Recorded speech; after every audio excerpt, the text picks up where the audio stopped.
we've got for the folks that are taking care of us and doing all the work up there is tough to quantify.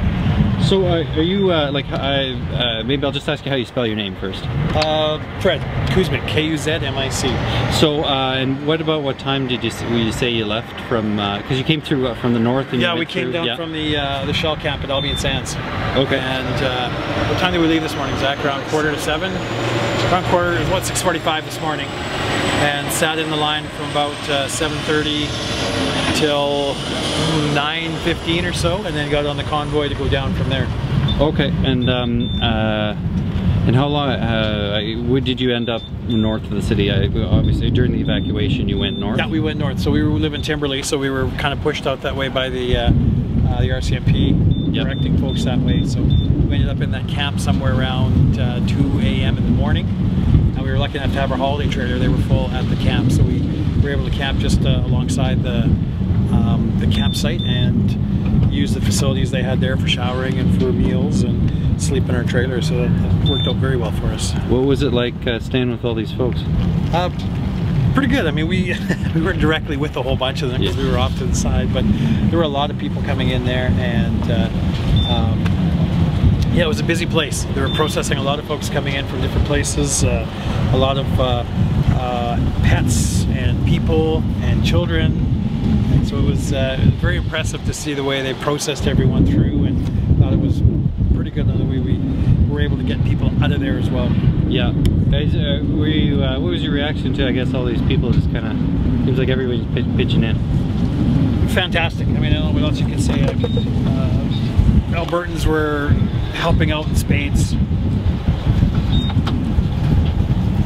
They make you push a lot of buttons. Sorry. Right? I'm not sure I can go yet. Okay, I think we're good. Okay, you're good. Thank you.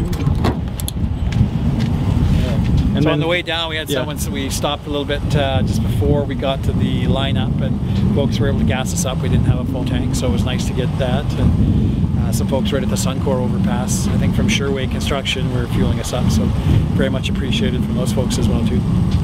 And listening to the CBC, I mean, I think they did a fantastic job on providing information and updates, and letting folks know where we were and where we weren't, and sharing as much information as we can. And I mean, hats off to the RMWB for the information they were able to share as well. There was a continuous Twitter feed, and let folks really get a feel for what was happening. And I think it was just absolutely incredible, the amount of information that they were able to process and share with interested parties. Yeah. So I guess in a kind of a general sense, what do you think you guys and other evacuees need?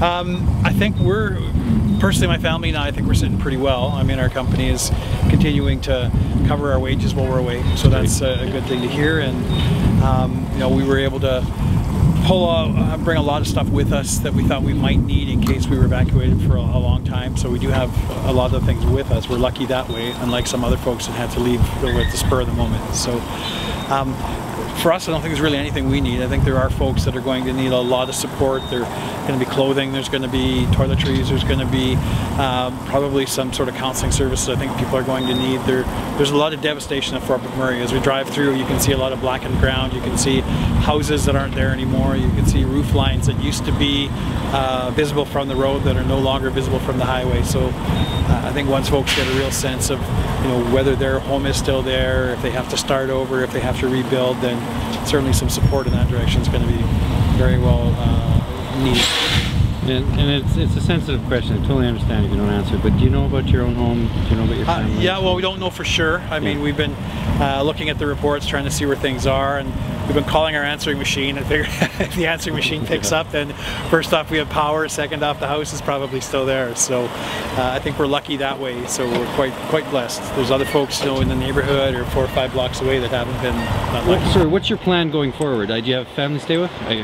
We do. We're going to we're not sure where we're going to stay yet. We've got family in Calgary, family in Edmonton, so we'll probably just take the weekend to get grounded somewhere here. We've got campground just outside of Edmonton. We're going to park in for the weekend, kind of figure out what our next steps are, figure out what we need to do for my son for school, and you know, how long things might take for that, and then set ourselves up somewhere for probably a month or so to see how it goes. And yeah, we'll just have to see what what comes. Hope we can get back home, kind of thing. Yeah, that's the hope. I mean, if we can get back home soon, that would be fantastic. If they can set up the services that we need and, you know, reestablish the school systems and get everybody back and get Fort McMurray up and running again, that would be fantastic. But there are some areas, I think, that are dramatically affected that we probably won't have that option to do. So, it was fantastic too to see the ATCO folks out there today. So they're already replacing power lines that were down as we came through. Guys were pulling power poles off trailers and starting to set the things up. So you know, kudos to those guys for getting out quick, and, you know, the province for lending a hand to get everything moving. And how long have you lived in Fort Mac? It'll be 13 years in August. Oh, so yeah. we've been here.